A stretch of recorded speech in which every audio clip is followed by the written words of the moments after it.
Okay, we're in. Look at that. We're in it. So we have a new season upon us. Draft weekend just happened. The Pretender podcast was released, and so obviously before the NFL season officially starts tonight, we wanted to release our own. Weaver has a rebrand for us, so now we will be called The People's Podcast. The People's Podcast, Frisbee Touchdown Edition. Yes, there it is.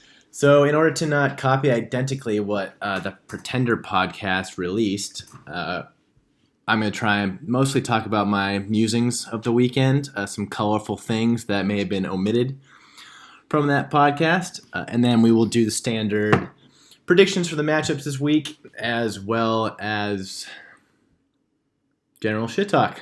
So without further ado, we're going to jump into the past weekend. So, as Kurt and I were the only ones from the U attending, we drove up Thursday. We stayed at Stu's place. When we got there, we brought the 30 rack that I had purchased for the weekend. It actually was a 26 rack at this point because 4 of those beers were used earlier that day in my totally official beer mile. Brought the beer and we immediately started playing beer pong. Really fun. Got to knock off some rust. I definitely feel like I benefited from doing that pong. Fast forward to the tournament, I placed in third. But really the action started on Friday, right? So Friday, we wake up. Stu's house is full of cats, right? One of them is super cuddly. His name is Oscar. But if I remember correctly, he is also the biggest troublemaker. Kurt and I have these black Tide masks that have 4 strings attached to them that you tie around your face. As you do with masks, my mask was inside my black Tide hat along with my wallet on the table next to the couch I was crashed upon. I wake up in the morning, definitely out of it from staying up super late the night before and drinking copious amounts of various alcohols. And my mask's on the floor, and it is missing one of his strings. The cat got to my mask. And so Amber, bless her heart, she was heading out to get breakfast materials. She said, "Hey, need anything from the store?" And I said, "Could you get me a mask?" Which I don't think is what she was intending to receive as an answer, but she did. So let's see. Also, after that, we played disc golf. The Pretender podcast actually had some misinformation. Yes, we did get extremely stoned after our first 9. Yes, I did take second place, but I actually ended my round with 2 birdies, not 1, so I handily won second. It feels weird to celebrate a second place finish, but when you win by 2 strokes over Stu and anything, it's good to applaud that. From there, we went to Costco, as was also touched upon. We thought we got enough alcohol, which turns out we did not. And then we made it to Discovery Bay. Of course, at that point, we quickly got into more drinking. And at that point, I was potentially exposed by Stu for being a sexist. Now, if you've played with me in beer pong before, you know that I have, one, just excessive pride, or hubris, as we like to call it. And so in any matchup, if I'm winning handily, I like to suggest to my partner, we can beat them without re-racks. Now, Stu was uppity because on Thursday night we had suffered a brutal loss at the hands of Emily, his sister, and Amber, where we were up a good amount of cups, and then they had some kind of fire explosion combo and then made last cup to where they beat us. And we actually were running the table at that point, and so, as Stu will get, he was quite uppity. And so he's telling this to those around us. And then before he could even complete his sentence, Sean was like, "Oh, and he doesn't re-rack because they're girls?" And so I had a moment of the spotlight on me. But what was failed to be mentioned by Stu is in another game on Thursday night, we played Alante and Tom, and I had suggested the same thing. So my hubris does not see gender, and I would like you all to know that now. Another thing that happened on Friday, before we get into the actual meat of the weekend, is I made a bet with Alante on the Padres Athletics series. The bet was that the loser had to shotgun a tall boy of their least favorite beer. A tall boy. My least favorite that I presented was Tecate, and Alante's was Coors Heavy. Ugh. Yes. Padres handily won the first game. A's handily won the second game. Padres got a 5-3 victory in the third game. And a few days ago, Alante sent a snap via Stu of him shotgunning a tall boy of Coors Heavy. So, hell yeah, Pods. I tried to get Adam to take the same bet. He wouldn't, and then we never actually get a bet on the record. So Adam was safe this time. Do we still have the official Facebook bet string thread? Interesting. I think we need to revive that for this season. Yeah, so that's a good point. We've had the Chicken Ranch bet thrown out there. I don't remember if any other bets were also agreed upon, but that was the official. And then you can post like when it's complete. Like I still owe Adam Survivor swag. That's right. It's gaining interest. Lots of it. Probably 2 Survivor swags at this point. You keep trying to get a 6-pack out of me for the old Bosa bet. Yeah, I don't remember receiving the 6-pack. Yeah. It's very important. That's right. Register when these things are paid. That's right. That's exactly right. So I've been talking a lot. How was your Thursday and Friday? Thursday and Friday, I'm onboarding at my new job. So that was those were the last 2 days of onboarding. We actually got a half day on Friday, which was super sick. So I just immediately started drinking naturally. I did a lot of prep work to try to be as involved as possible. So I actually ran into this crazy issue going to multiple stores trying to buy red cups because we were somehow out at the U, and I could only find clear cups. It was kind of a mind-boggling scenario. Spent over 2 hours searching for red solo cups times 12. Were the clear cups not the correct size? Were they taller and skinnier? Couldn't tell. Couldn't see them. Because Brad played with clear cups, and I actually appreciated it because you could actually see when the ball went in to the cup because it was there. With the lag in the stream, sometimes it was hard to tell if someone's made it or not. And with Brad, it was like, oh, the ball's there. I can see the ball. Yeah, that's pretty cool. I tried to emphasize. I mean, that's why I had 2 cameras, one set up on my cups. But then I also would try to emphasize picking the ball out of the cup. But yeah, it was kind of fun. I was ready to turn up super quick all on my own. I felt weird because I was drinking all by myself, but with my friends at the same time. So I was trying to initiate hanging out during the setup phase, and it took a while for everybody to join the Google meeting, but I think that worked out really well despite all the over talking and some side phone calls happening. But as soon as Curtis got on, he was down to take shots with me, so I was stoked about that. I think he and I took at least 3 shots in the first in pool play. So that was really cool. And then, since I was all alone, I just basically, I'll admit my secret to my success. I was just sitting here. I had 5 of our ping pong balls, and I was shooting each of them and, doing a little ball selection, if you will. Mm-hmm. Yeah, so some of them were underinflated, some of them were textured.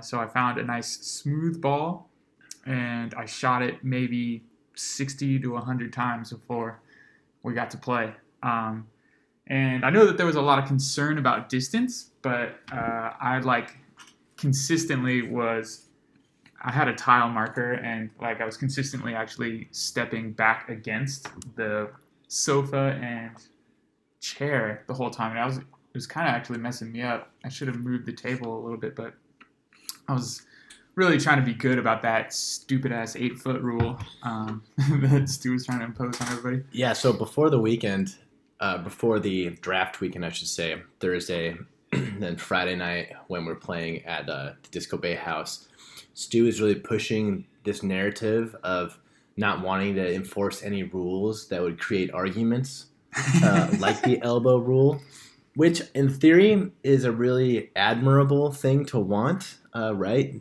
Fewer arguments, more peace, and that's basically my MO as a person. But it is pretty convenient that the person who is the most accused and guilty of this action is the one who's trying to eliminate the discussion for it. Definitely. Yeah. I mean, people have been throwing the Trumpian accusation at me for my amazing paragraph describing our playlist, but that is a Trumpian move in my eyes by Stu. Is let's eliminate this so no one can be enforced upon. What else? So the kind of behind the scenes for the house's setup, for those of you who are attending virtually, in my mind, before we did the tournament, I was thinking that one or two of us would be in the garage with the actual ping pong table, albeit it was a little warm in there. There's a lot of space. We brought the low, long beer pong table that was formerly Stu's, which we used. And then we had a basic kitchen table, which I thought we could have one person going the long ways across.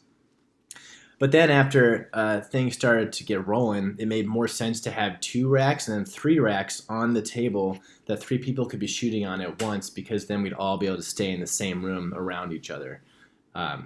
We had a little bit of jostling that happened, but overall it was nice to all be together.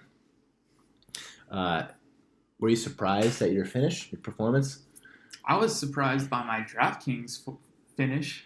Just accidentally drafting 3 DNP coach decisions.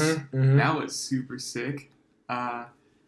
It would have, like, a middling performance there would have probably gotten me Christian McCaffrey. Damn it. But I was feeling good, man. I'm a competitive drinker when it's not just chug, chug, chug, chug, chug. I feel like I'm top tier in the league in beer die, beer ball. Even though beer ball is chugging, I don't know. It's a different type of chugging, and beer pong. So it really helped that, like, all the people that were playing poker were super distracted and, like, wanted to just go all in right off the bat. And I felt like I was playing better, like, smarter poker. And I kind of could tell when people were bluffing. I kind of got zones a couple times where he just, like, mucked his hand. It's like, fucking knew it. I knew it. So yeah, it was cool to be competitive as a remote contender. I really appreciated our ability to host a fully remote tournament. So I do appreciate everybody's, like, flexibility in that regard, because even though I wasn't there, I really did feel included. I think the next step for me probably would have been just, like, having a Google Hangout open just during, like, drunk times. Because then I was, like, all drunk by myself at home. Like, now, all right, see you later. The camera shuts off and you're all drunk by yourself. Yeah, I was like, oh, okay. Cool. I guess I'll play World of Warcraft. Well, that worked out for you. Yeah. It was a great weekend overall. Yeah. As always, there's a little frustration before the start of the event. So my first round matchup was with Pebs, and according to Pebs, Anya ran into some friend at the store, which delayed him by 15 minutes. Coincidentally, Brad actually called me. He was, like, in the car driving home from the beach. It was like 10 minutes before the event's going to start, and I wasn't having any of it. Although, to his, I don't want to say credit, but as the luck of the draw, Brad had a first round bye, so he could be late, and his opponent was going to be the winner of my game and Pebs. Then Pebs already delayed 15 minutes, and so basically Brad dodged a bullet for being a little tardy. But then things went off without a hitch. How'd you feel about the format? I loved it. I loved everything. Honestly, partially because it was so successful for me, but I loved everything. Yeah, the DraftKings shit, like, I don't do that, and I didn't really care. I didn't feel like I was disadvantaged. Like, I watched baseball, but despite that, I still drafted players that didn't get to play. So I thought that was a fun idea, and maybe next year I'd like to see, maybe over the course of a week, like a full several days instead of just the one crapshoot. But I mean, that's up for debate, right? Everybody's got their preference there. Yeah. Even though we had talked about it previously, there did seem to be some, like, thrown togetherness of the DraftKings and the poker. I know Brad and I were tardy in joining the original hands, and I mean, definitely was partially due to drunkenness, but also just me not expecting as many steps to get in there. Right. Yeah, that was shockingly difficult. Yeah. Kudos, Yeah. kudos, Max, and I think Pebbles for working that out and like trying to give us all as much warning as possible. Yeah, because that was kind of gnarly. Yeah. At peak drunk too. Yeah. Yeah. Um, cool. So yeah, moving on to Sunday.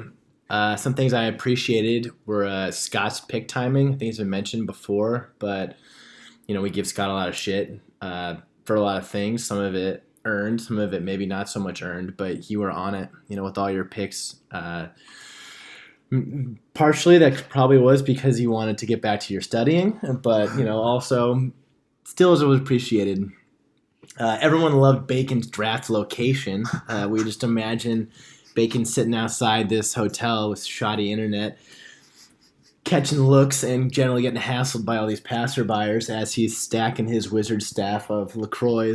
Oh my god. And then in classic Bacon fashion later on trying to draft a bunch of people that were already drafted. Not even like recently, like round 5 picks. Kudos to O'Malley for updating that spreadsheet. Classic O'Malley frustrations were mounting as the draft was progressing and people were getting more and more drunk and then complaining that the spreadsheet wasn't being updated, although they themselves had editing access to the spreadsheet. That's trippy. Hey, yeah, super shout out O'Malley. That was super duper helpful for all of us remote people. And I would have for sure helped edit it, but I only had viewing only privileges. Maybe I had to refresh it. But that was so helpful. I would have been completely effed without it. Briefly on the draft walk-up songs, the first pick. Most shocking part of that to me was Brad not doing Spoon Man, instead doing this quiet cello. I was trying to turn up in this moment, so I definitely was thrown through a loop when I'm just like, okay, this is nice, but now my fired upness from like the previous couple songs, like Old Town Road and whatnot, are out the window. Maybe that was by intent. It was just throw us off our game. Oh, I loved it. It made me feel like a classy bitch. We got a little bit of hood rat dancing in, and then we went back to the bar. Got Drinking your cocktails. mango claw. Oh, hell yeah. Number 4 on the morning.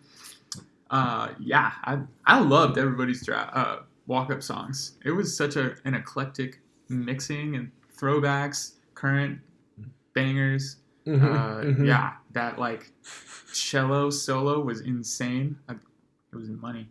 I was hyped. It contributed to my hypeness. Who do you think enjoyed their own song the most? Mm, And I ask this because I have a very obvious answer from the top of my head, but I want to present it to you before I give it away. I think it's got to be Adam. Okay, yeah. I was going to say Evan, because as soon as it came on, he just started busting up laughing because of the provocative nature of his song. It was like a classic future dad moment where he just like does something, he's kind of like giggling to himself, and then it comes on and he just is like busting up as the guy's talking about like getting his face sat on and whatnot. Oh, yeah. Yeah, so glad you entertained yourself, Evan. That's awesome. So, I mean, do you have any thoughts about the draft itself? I wasn't really planning on spending much time on it because the Pretender pod touched on it a lot. But any quick hits? Nah. I think it was dope. I think it was like everybody was relatively quicker than previous years, which is nice. How do you feel about your first round pick?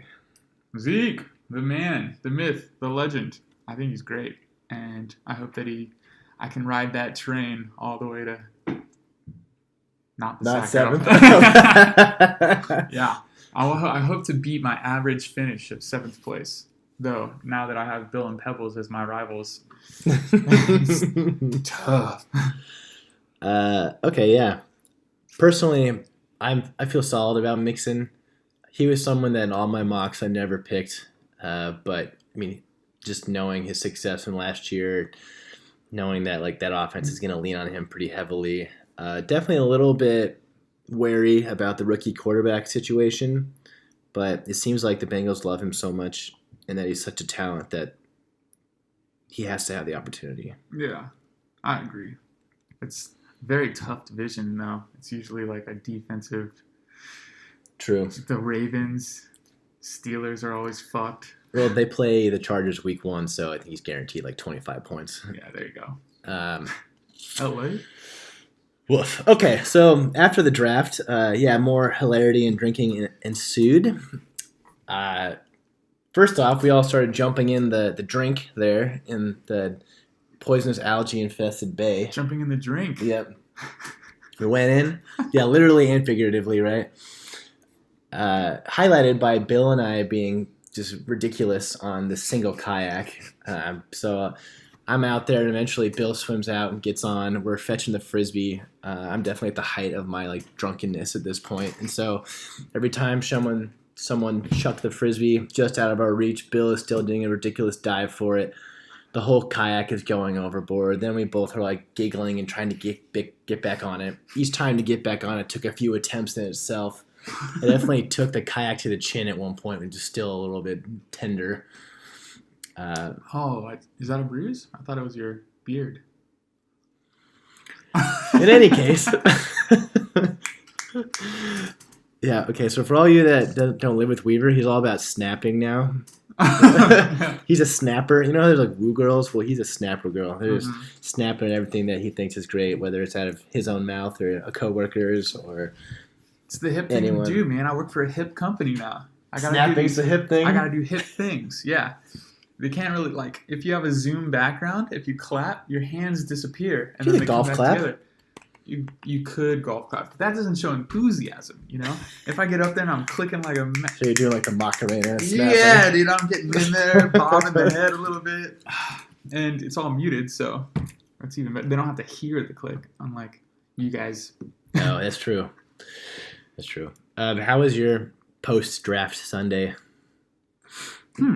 I had a great day. I was Sunday's raid night in World of Warcraft. Of course. Yeah, so I was just like happily drunk, you know, questioning my life choices with my draft. Obviously, wasn't an immediate rosterbation session, but it came, and then I got to play WoW. I think Ashley came over and like made dinner. She like took care of me, so that was like really the greatest combination of things. I had no chance to roster bait. We like dove immediately into drinking after the draft. And then, I mean, is anyone ever like happy with their draft? I had so many like question marks in my mind. And then on Monday I was dead to the world, so I couldn't even look at my phone really. Yeah. Zombie mode. But okay, so Sunday night, actually this is Monday morning now. And actually, this will get into our sponsorship. So, quick aside. So this People's Podcast, Frisbee Touchdown Edition, is brought to you by Jim Beam. Jim Beam, celebrate 225 years by drinking us after you and your buddies run out of other beer and White Claw and are forced to drink Stu's favorite whiskey sodas and then take shots. Hours pass, you should be in bed. Jim Beam. The classy liquor of white mornings everywhere. And I'm talking about white as in like you're a white from Game of Thrones and you're basically the Walking Dead. Does that make King the Stu, the king of the whites? The Night King? Yeah. Stu, the Night King, just dude. forcing Jim Beam down your throat after hours. Getting stabbed by a little chick. Yeah, Stu definitely was the driver of all of this. Not that anyone really put up much of a fight. No.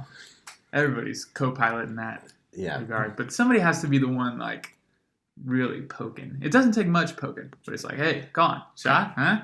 Right. And you're like, so, yeah! Speaking of poking, and this is where I was going with Sunday night / Monday morning, the whole Lime saga. And so something that the Pretender podcast omitted was my role as Professor Chaos in all of this. And so as Stu is being Stu and neglecting to admit that he didn't accept any songs from anyone besides himself and what I presented to him via text. And on that first day, we created the playlist. As Adam and O'Malley are airing their grievances and someone says, just eat a lime, I'm standing right next to Stu, gingerly but consistently trying to serve him a lime straight to his face, and I'd like bring the lime up to his face, and they'd slap my hand away. And then like the conversation would keep going with people accosting him, and then I would gingerly present the lime to his face, and he'd slap my hand away, and then the conversation would go on, and this dude's getting more fired up about how he's totally not wrong. And so that went on for a few minutes until then he, instead of pushing my hand away, he grabbed the lime and then chucked it. And then he did his atonement, eating a lime, not atoning for what the original accusation was for, but for the blow up after the ginger lime feeding. I'm gonna have to do like a real time edit right there. I didn't see proof of this atonement. Yeah, so whatever he did there was of his own volition. He wanted to eat that lime on his own, but yeah, I think an atonement is still owed. Yeah, I agree. I did like the idea of a lime mile that was presented in the group. That's tough. I don't think it would be as hard as a beer mile. I think it would be easier. Maybe it would be more difficult if you had to eat the whole lime, 4 whole limes. But what really kills you in the beer mile is the volume of liquid and the foam that's building and building as you're shuffling your way around your mile. I mean, the shuffling definitely increases the 4th lap. But I'd like to see a lime mile. Man, I wish I saw this shuffling. This actually is pretty funny, too, that just came back to my memory, is Stu presenting himself as tribute to run a beer mile and then rescinding that offer of running a beer mile for no apparent reason other than to try and prove he could run a beer mile faster than 18 minutes. Yeah. Which I don't think is a difficult task to do. After all the rabbling he did, and then he got so upset. You know what? Fuck it. I'll do it. I'll be the people's champion. You know what? No, I'm not going to do it. You have done it to yourself. This actually reminds me, and Adam and I always reminisce on this, about when we were driving up to Berkeley for that Raiders game. And we were going to go to Berkeley, but then we talked about going to Stu's parents' house in Concord, which he presented, and the whole car agreed upon. And then after about 5 minutes, Stu was like, man, I can't believe you're not going to Berkeley. And Adam and I are just incredulous because it was his suggestion to not go to Berkeley in the first place. Lot of waffling there, Stu. Stu the waffler good. All right, so let's see. This then brings us to Monday, and all I can really share about Monday is how my Monday morning was. I woke up at like 4 a.m., a complete sweat, splitting headache, unable to sleep. My bedmate O'Malley is nowhere to be seen. I like struggled to get to the bathroom, come back, die, wake up at like 10 a.m. to the Tide Boys texting me because we have a recurring Monday morning meeting at 10 a.m. I'm barely able to text them, hey, can we do this tomorrow? I'm indisposed at the moment. And then that's me trying to like go back downstairs after that, join the real world, have some coffee. Every morning I'm supposed to do my quote-unquote atonement. Thank God there were no more beverages to shotgun at this time. Stu is trying to be helpful, so he lets me drink some Baileys with coffee, which was fine. But then I just completely felt like shit. Went upstairs, took a shower at his suggestion. There are no more towels available, so I ended up using a hand towel to dry my body. Then I went and like laid back in bed for another half hour, and then tried to assist in the eventual cleaning of the house. So shout out to all you bros who were the MVPs that morning. I know I wasn't really helpful until everyone had left, and it was just Bill, Kurt, and I. And then the 3 of us had to assemble a foosball table for Bill's dad, which was an adventure in itself. So that was the Monday. Then Kurt and I drove back in triple-digit temperatures, and I was sweating and dying along the way. And we had our whole disc golf adventure in Salinas, where Kurt and I find this awesome course. It's in a consolidated park area, but it has some changes in elevation, some elevated pins. There's 18 holes. And like Kurt had referenced in the group meet, we get to the 4th tee pad. Kurt tees off. This guy then bikes past us really swiftly on a bike path that's right next to the T-pad, and he's shirtless with a giant tattoo on his back. Right after that, this other dude from the other side of the park starts running at him, and the guy on the bike is gesturing at the dude. And this is happening, the guy running is like maybe 100 feet in front of the T-pad, and I'm yet to shoot. The guy that's running, like, runs, stops, runs some more, stops, still right where I'm trying to shoot. He has no fucking clue we're there or doesn't give a shit. Then 3 of his homies come up, and they all pile into a car. And Kurt and I are like, what the fuck was that? And we finished that hole. At this time, I'm still, like, deathly hungover, but we had made this commitment on Thursday night, so I wanted to honor it. 2 holes later, a bunch of other, like, pockets of sketchy-looking dudes around the park, and so we decided to bail. Yeah. That's just so fun. It's not. It was really uncomfortable. There was, like, 10-minute period where Kurt and I were like, this is fucked. We need to get out of here. So I won't be going back to Salinas anytime soon. Yeah, that's not really the destination, is it? We just tried to find a course, like, along the way, but we'll find somewhere else. Yeah. So some quick hits from the weekend before we get into some picks. Let's see. O'Malley as a bedmate, he was great for the first 2 nights where he'd start in bed and then I'd wake up in the morning and he'd be on the floor. Was this because the floor was more comfortable, as he says? Was it because I'm a cuddler by nature and may have thrown an arm or two? Or a thrust? Who knows? That's right, actually. Little spoon all the way. Mm-hmm. But who knows? The 3rd night, he never joined me. So I like to think he passed out somewhere, and there wasn't any ill intentions with that. Let's see. Kurt also slept under the dining room table that we played Bang on all weekend. What? Yeah, he has a little pad that he took a lot of pride in setting up under the table and then sleeping under there. Oh my gosh, like a little raccoon or something?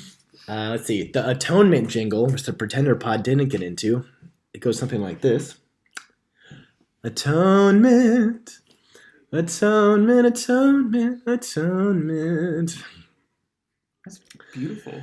Thank you. And it's a jingle, not a song. And just to jog down memory lane, the night we made that bet was the same night that Stu forced us to walk 100 miles out to that God knows. speakeasy cocktail bar out in God, who knows where it was. It, like, not the funk zone, but that new Haley space. Yep. We got a lot of steps in that night. Let's just leave it at that. Yeah, that was one of the first dates with Ashley. Oh, yeah. And the thick boy Stu. Yeah. She thought she was getting a bowling baller for a friend. Something else that came up, was a recurring theme that weekend, was the location of the toilet bowl trophy. That's right. It is no longer at the U. It did not show up at draft weekend, so we can only surmise that it is still under the guardianship of Bacon, which is not only against the rules of the league, but also probably puts a curse on Bacon because he still has it.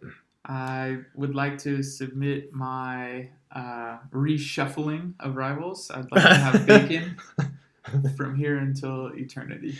Just because we all want Bacon and O'Malley as our rivals doesn't mean we can actually do that. Yeah. Damn it. All right. Okay. So one little hashtag podcast stat that we want to get into. I just thought quickly it'd be interesting to see.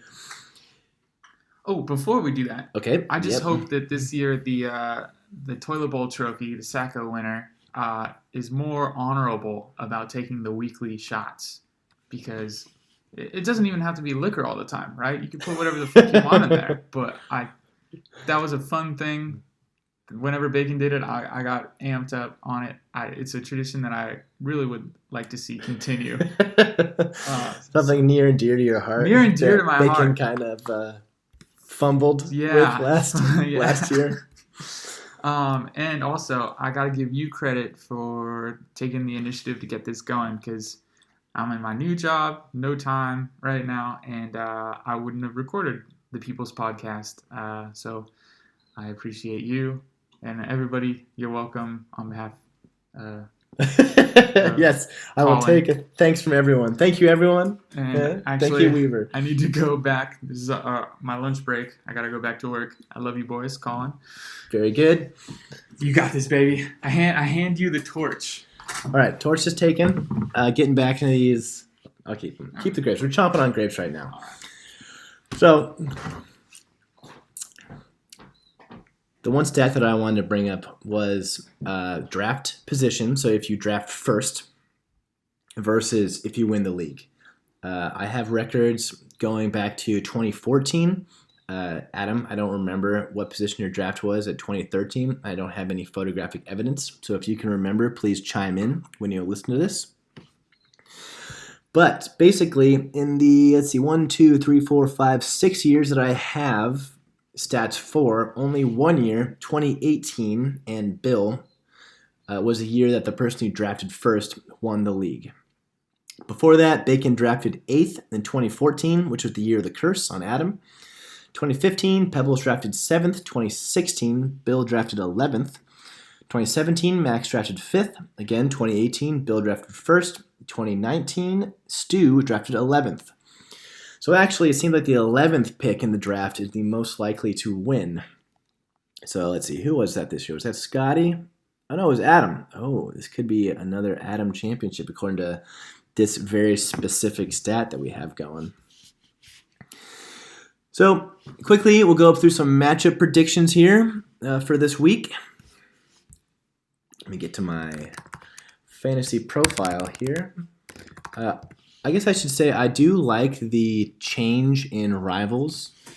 While I'm pretty averse to change and I enjoyed playing Max and Weaver twice a year, every year, it does make it a little more even, especially looking at Pebbles' numbers where he's just ran train on his rivals for 7 years now. This truly will be a year where we can see if Pebbles is as good as his average placement finish suggests. But going through our matchups here, I'll start with my own. I got Bill, total eclipse of the heart. Diamond Bill, there he is, fucking Diamond Bill. Versus me, mix on, mix off. Briefly going over, he's got Lamar Jackson, so that's guaranteed 25 points or more probably. I got a few Qs in my lineup. He is predicted to win by about 6 points right now for Yahoo, but going over the receiving core, I think I got the edge. Running backs, it's going to depend on how Drake plays against SF. Mixon's going against the Chargers, and that front's pretty good, led by Big Bosa. God, this one seems like a toss-up to me, but, you got to bet on yourself, so I'm taking Collin over Bill. Next matchup, we got I Am the Walrus. Pebbles, great team name. Do you have even Waller on your team? No Waller on his team, no new name. Shame on Pebbles. Hopefully he changes it before kickoff tonight. So we got Pebs versus Frodo Dobbins and Weaver. Frodo Dobbins, that name doesn't do much for me. Gotta be honest. It's a tight matchup. There's only less than 1 point difference in projected score right now, even though projected score is kind of baloney. Weaver's got Ruggs going, which is interesting. Those two rookie receivers, both Ruggs and Edwards on the Raiders. I'm pretty interested to see how they do. I was high on both of them and actually was targeting both of them, but Ruggs went a little early for my blood. I was able to get Edwards, though, which I also took a little earlier than I would like, but I had chatted with Adam about him previously, and that kind of put the fear in me that Adam was going to scoop him up, so I took him in the 11th, I think. Anyway, back to this matchup. Let's see. Galladay, Cup, Allen, Barkley, Gurley, Herndon, White, Boswell, and Buffalo D versus Matt Ryan, Metcalf, Ruggs, Woods, Elliott, Lindsey. God, Lindsey, who knows what kind of role he's going to have. Kittle, that's fun. George Kittle can shit all over Pebbles or not shit all over Pebbles, and then the whole argument will start up again. Juju, Lutz, and Pittsburgh against the Giants. You know what? I'm going to go with Pebbles in this one. Lindsey, I got no faith in. Ruggs, I mean, who knows? You can count on him. It's going to be raining in the Giants game, so the Pittsburgh D might be a good call, but Juju, who knows how he's going to do. Although I'm not super sold on James White as a flex for Pebbles. We're going to go with I am the Wallaroos over Frodo Dobbins. Next, we got Jarvis. You there? This is a very Bacon name, Bronze Bacon. We just watched all the Avengers at the U before Bacon left and capped it off with Endgame. So that's timely and topical. Against Prince of Hell Air. Another one that doesn't really do it for me, but I see what he's trying to do. Max right now is currently projected to win by 10 points. I actually thought Bacon had one of the drafts that left the most to be desired. So without even having to go through all the players in this matchup, I'm going to take Max over Bacon. But we can highlight that by the Russell Wilson play of Max and Bacon's immediate regret. Although Max currently does have Mike Evans in his starting lineup, and he did not practice today, he is super questionable. Let's see, what kind of backup plan does Max have for that? Gets kind of tough. Fournette, perhaps, but too early to play him, probably. Corey Davis, Hyde, Hooper. Hooper wouldn't be a bad replacement if Mike Evans can't play, because right now Deshaun is in his flex, which can be put up to the wide receiver spot. But anyway, Max over Bacon. Next, we got OBJ area. I'm kind of sad there's no poop-related reference in there, O'Malley, versus Your Atonement. Love that. Love that name, Stu. Got the lime there. Very topical. O'Malley, another bronze participant in our league. Reviewing right now, Stu's got a 10-point advantage. Predicted, he's got Watson going tonight, so all eyes on Watson. O'Malley's got Stafford going. I actually like the Stafford pick. He's someone who I think has been undervalued and should produce this year if he can stay healthy. We've got Hopkins, OBJ, Sutton. It's a solid receiving core for O'Malley. Dalvin Cook, great. Le'Veon Bell, obviously who knows what's going to happen. I think it should be good. Brad thinks he's going to be good. Bourne, O'Malley's got a SF wide receiver in the flex. I feel like that doesn't leave much confidence. Oh, there's Waller, the actual Wallaroos. Stu's got the Lizard in his flex. Chris Carson, McCaffrey's going to crush it. Yeah, this one's got to be Stu. Stu over Bacon. So Your Atonement over OBJ area. Oh, excuse me, Stu over Sean. The Sean versus Bacon matchup later on in the year will be one that will carry great interest for us all. Stu over O'Malley. We demand a chubbery. Okay, that's pretty good. Monty Python reference. Shrubberies obviously are super hip and in. I personally love Chubb myself. Against Rent Tent Wentz. Tent Town, Rent 10 Tents, the Tent Offensive. Yeah, I'm very medium on that too. So I think We Demand a Chubbery wins that matchup in names. Evan currently has about a 5-point projected advantage. He's got Mahomes also going tonight. Love to see that. His receivers are Cooper, who I like, Edelman, who I don't really know, and Slayton, who is very question mark. Can't argue against Chubb, though. Actually, not true. You can't argue against Chubb because of Hunt. What's going to go on there? Adam's got Wentz, Devontae, Brown, AJ Green. Who knows what's going to happen with him? He's got a little blurb here. Hold on. He logged his first full practice in 2 years. Those who drafted Green as their 2 or 3 can confidently plug him in their week 1 lineups. Well, that is not what I want to hear as an owner of Tyler Boyd. Interesting. Adam also has Josh Jacobs going, which is a great pick. David Johnson in Houston, very interesting.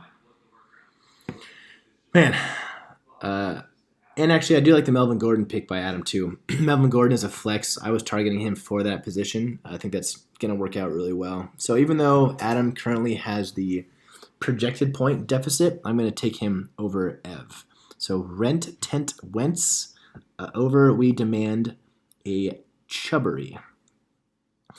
Last but not least, we have Scott's First name change in 7 years of the league. He went from Never Neg Novum to just Dak Prescott. That's great. I'm sure Brad really approves as he's now the rival in this week 1. Against Brad was men's Zerling instead of men's curling. Yeah, another medium one for me. Medium at best. Brad's got about an 8-point advantage currently in projected points. He's rolling with Rodgers, Godwin, Hilton, Fuller. I think Fuller's going to have a good game tonight because Cooks is very questionable. Who knew? Fuck me, right?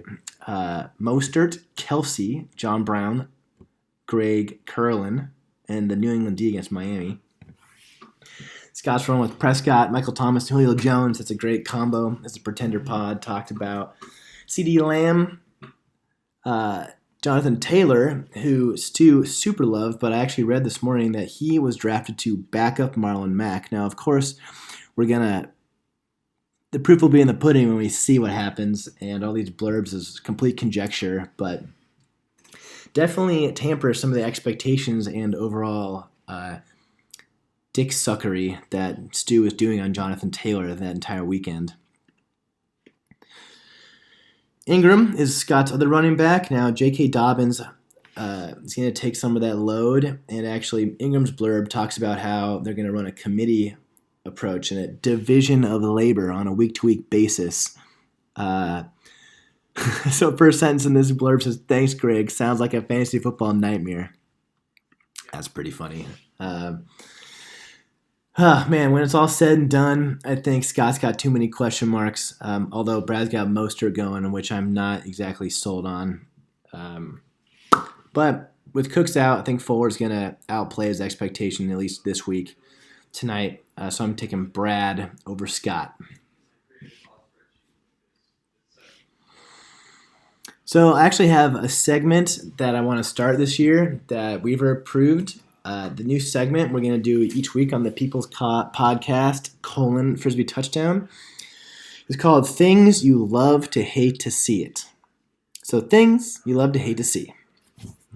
Or just you love to hate to see it. We're still workshopping the name, obviously. But anyway, I got 2 things from this weekend that came to mind. Again, people being whites, Bill throwing up on Saturday morning and then being kind of dead, but rallying very admirably. And then my own whiteness on Monday morning and being super unhelpful and just dead and struggling and taking a shower to help me, but really ended up just sitting down in the shower and then having to wipe myself off with a hand towel afterwards. So that's a new segment. I'd love to hear what you guys have in terms of things you love to hate to see, or hate to love to see. Things you hate to love to see. I think it's really fun. So anyway, that's going to do it for me this week. Kind of light because Weaver is predisposed with work, whatever the fuck that is, and no matchups have actually happened, so we have no players to speak up or shit upon.